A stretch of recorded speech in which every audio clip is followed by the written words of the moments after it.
से एक चीज जरूर कहना चाहता हूं, हो सकता है कि हिंदुस्तान के तमाम लोगों ने कुरान ना पढ़ी हो, हदीस ना पढ़ी हो, ज्यादातर लोग शायद उसको समझते भी ना हो, वो जिस भाषा में लिखी गई है उस भाषा को, लेकिन हिंदुस्तान के हर स्कूल में इकबाल साहब की लिखी वो बात पढ़ाई जाती है कि मजहब नहीं सिखाता आपस में बैर रखना, हिंदी हैं हम वतन, हिंदुस्तान हमारा। और आज हम जिस दौर से गुजर रहे हैं तारिक फतेह, उसमें छोटे छोटे बच्चे, कॉलेज में पढ़ने वाले लड़के लड़कियां, उनके लिए जाकिर नाइक हीरो हो जाता है। हम जब इस तरीके की बहसें करते हैं बैठ के, तो यह जानने के लिए थोड़ी ना करते हैं कि कुरान में क्या लिखा है, इस्लाम में क्या लिखा है, यह पूछने के लिए करते हैं कि अगर कोई धर्म प्रचार कर रहा है तो वह आतंकवादियों का हीरो कैसे हो जाता है। कैसे बांग्लादेश में एक बाप को पता नहीं लगता कि घर में सारी सुख सुविधा होने के बावजूद, कॉन्वेंट स्कूल में पढ़ने के बावजूद, मेरा लड़का क्या देख के, क्या सीख के हाथ में बंदूक लेके उतर गया गला काटने लोगों का। रोहित भाई, इसी बांग्लादेश में 30 लाख मुसलमानों और हिंदुओं को पाकिस्तान के मुसलमानों ने मारा। 1971, आप शायद पैदा ना हुए हैं उस वक्त। हिंदुस्तान के मुसलमान उस वक्त उस 10 महीने की जेनोसाइड में खामोश रहे। ये भी हिस्टोरिकली आप देख लीजिए। बल्कि इंदिरा गांधी पे को दबाव डाला गया कि आप मारने दें इनको, इसका इंडिया से ताल्लुक नहीं है। जिस इकबाल का आपने जिक्र किया, उसने उस तराने के फौरन बाद लिख दिया कि इस्लामी तराना, जिसने उसमें कहा कि हिंदुस्तान हमारा, चीनो अरब हमारा, सारा जहां हमारा। हम मुसलमानों के साथ एक बहुत बड़ा प्रॉब्लम है, और आप नॉन मुस्लिम हैं, उसके बावजूद मैं आपसे खुल के बात कर रहा हूं, क्योंकि ये बातें हम बंद कब्रों में करते हैं कि हमारा दोगलापन हमसे नहीं छूट रहा। हमें झूठ की जो आदत पड़ गई है कि जैसा माहौल देखा वैसी बात करनी। आप खुद देख लीजिए कि जाकिर नाइक के सवाल पे, जो जाकिर नाइक के सपोर्टर हैं, जो अपोनेंट हैं, दोनों किसी और बहस में चले गए। उसमें हुआ ये कि जाकिर नाइक तो बच गया, बाकी जो आपकी ऑडियंस है, जिसमें 80% लोग नॉन मुस्लिम होंगे, वो सर पकड़ के बैठ गए। ये कौन लोग हैं? इनसे बात करो, क्या दिन है या रात है? ये कहते नहीं आज हफ्ता है, इतवार है, मंगल है। मतलब हम फोकस नहीं कर पा रहे हैं, और इसीलिए मैं कहता हूं कि जाकिर नाइक की तकरीरों पे पाबंदी नहीं होनी चाहिए।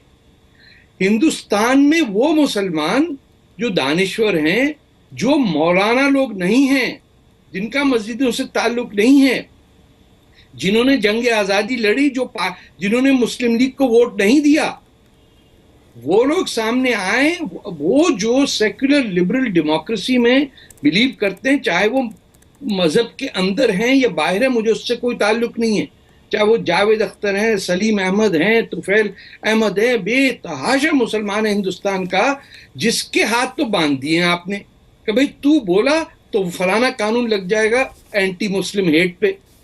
एक शख्स को पूरी छुट्टी आपने दे दी, पूरा इजाजत दीजिए ना, आके बात करें कि अब कह रहे हैं इस्लाम के अंदर कोई गलत बात हो ही नहीं सकती। अरे हमारे प्रॉफिट के मरने के 4 घंटे बाद मुसलमान एक दूसरे की दाढ़ियां खींच रहे थे। 3 खलीफों को कत्ल कर दिया हमने, हजरत अली को तो नमाज पढ़ाते, उसके बाद हम कह रहे हैं कि नहीं साहब, तशद्दुद और जो ये टेररिज्म, इसका इस्लाम से कोई ताल्लुक नहीं। तो हजरत अली को किसने मार दिया नमाज पढ़ाते हुए? प्रॉफिट की पूरी फैमिली को मार दिया 683 के अंदर या 682 में, करबला में। मस्जिद नबवी पे ये तीसरा हमला हुआ है, ये पहला नहीं हुआ। ये तो इनका बस चले वहाबियों का, ये तो बुलडोजर लाके ताजमहल को तोड़वा दें। आप इनसे पूछें तो सही, ये घर के अंदर क्या बात करते हैं कि ताजमहल जो है उसको तोड़ना चाहिए, ये खुल के नहीं बोल सकते। जाकिर नाइक को लाए मेरे सामने, मैं पूछूं उससे कि तुम जो सपोर्ट करते हो सऊदी अरेबिया में जन्नतुल बकी को, प्रॉफिट मोहम्मद की बेटी की कब्र को बुलडोज कर दिया, जाकिर नाइक सपोर्ट करते, तो ताजमहल को क्यों नहीं अपोज करते? क्योंकि डर लगता है। ना हम इंटेग्रिटी के लिए मशहूर हैं, ना सच हमारे मुंह से निकलता है, ना हम अपने नाम ठीक रख पा रहे। हम तो वो किश्ती हैं जिसका रडर नहीं है, जिस तरफ ले जाओ हमको हम चल लेंगे। बस थोड़ी सी अरबी बोल लें, थोड़ी सी टोपी दाढ़ी रख लें और हिजाब पहन लें, बस हम मुसलमान हो गए। हमारे लिए कयामत आई हुई है, आनी नहीं है। हिंदुस्तान जैसा मुल्क जिसने हर मुसलमान को हाथ खोल के कहा कि आ जाओ, दाऊदी बोरा हो, इस्माइली हो, शिया हो, सुन्नी हो, पारसी हो, जो आया हिंदुस्तान ने कहा आ जाओ हमारे भाइयों। हम वहां बैठ के हिंदुस्तान को गालियां दे रहे हैं और फिर कहते हैं कि नहीं हमने तो नहीं दी। भाई जब तुम उसामा बिन लादेन को सपोर्ट करते हो तो हिंदुस्तान के तो दुश्मन हो गए ना। मौलाना सुफिया निजामी, लंबा समय हो गया आतंकवाद पे बहस कर रही है पूरी दुनिया।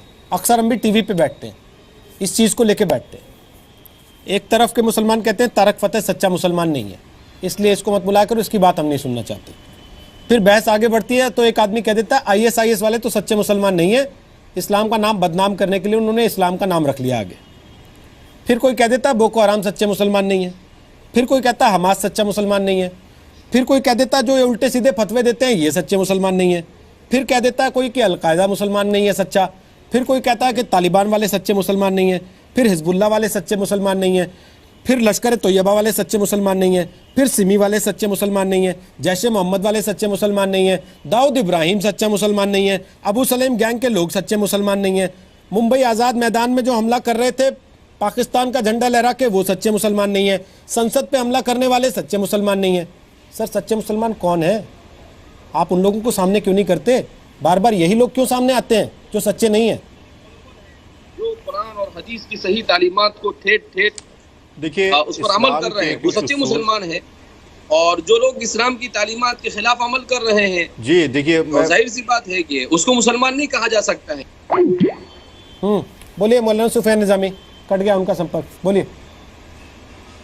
जी मैं ये कह रहा हूँ कि देखिए जो इस्लाम के मुताबिक अकॉर्डिंग टू इस्लाम अमल करेगा वो मुसलमान होगा, और जो इस्लाम के अकॉर्डिंग अमल नहीं करेगा वो मुसलमान नहीं होगा। देखिए ये मुल्क हिंदुस्तान है, ये आज़ाद हिंदुस्तान है, और इसकी सबसे बड़ी खूबसूरती ये है कि इसमें हर शख्स को अपनी बात रखने का और कहने का हक़ है, जिसके मनाजिर आज आपको हर टीवी चैनल पर नज़र आ रहे हैं कि हर इंसान अपने दिल की बात रखता है, चाहे वो हमें बुरी लगे या तारिक फ़तेह साहब को बुरी लगे, लेकिन उसको हिंदुस्तान ने यह हक़ दिया है कि वो अपनी बात रखेगा।